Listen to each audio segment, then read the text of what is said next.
आम्ही सिंधुदुर्ग जिल्ह्यामध्ये शिवसेना पक्ष जे उभाटामध्ये काही कार्यकर्ते आहेत, पदाधिकारी आहेत, त्यांना घेण्याचं काम आम्ही करतोय। ते स्वतः आमच्याकडे येत आहेत विकास कामासाठी। जिल्हा परिषद, पंचायत समिती, नगरपालिका जर आपण म्हटलं तर आम्ही सर्वच मंडळी माझ्यासहित आम्ही सन्माननीय महाराष्ट्राचे माजी मुख्यमंत्री विद्यमान खासदार सन्माननीय राणे साहेबांचे मुशीतून आम्ही सगळे कार्यकर्ते तयार झालेले आहोत। आज आमची महायुती आहे।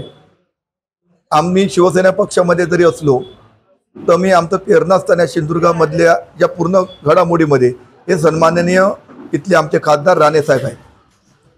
आम्ही आमच्या पक्षाचं प्रामाणिक काम करतो आहे। पालकमंत्री नितेशजी राणे आहेत, इकडे केसरकर आहेत, इकडे निलेशजी आहेत। जे ही मंडळी राणे साहेब जो प्रत्येक इलेक्शनला समतोल राखून जो न्याय देतील, निर्णय देतील, त्या निर्णयाप्रमाणे चालणारी सगळी आम्ही मंडळी आहोत।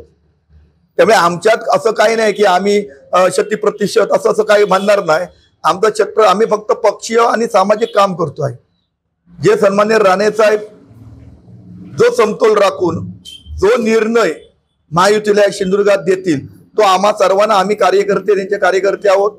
जरी शिवसेनेमध्ये मी या ठिकाणी असलो तरी 1990 सालापासून या सिंधुदुर्गामध्ये आम्हाला नावारूपाला शिवसेनेतून राणे साहेबांनी आणलं।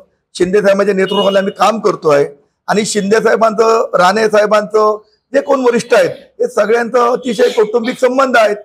त्यामुळे समतोल राखून होणाराही अन्याय नाही, भाजपवर अन्याय होणार नाही, शिवसेनेवर अन्याय होणार असा समतोल राखून सन्माननीय राणे साहेब हे जो निर्णय देतील त्याप्रमाणे आमची निवडणुकीची व्यूहरचना असेल। आम्ही ठरवणारे कोण नाही, आम्ही फक्त सर्वसामान्यांची दुःख, त्यांचे विकास कामं, त्यांची अडचणी एवढं सोडवणं हे फक्त आमचं एक काम आहे, ते आम्ही प्रामाणिकपणे बजावतोय।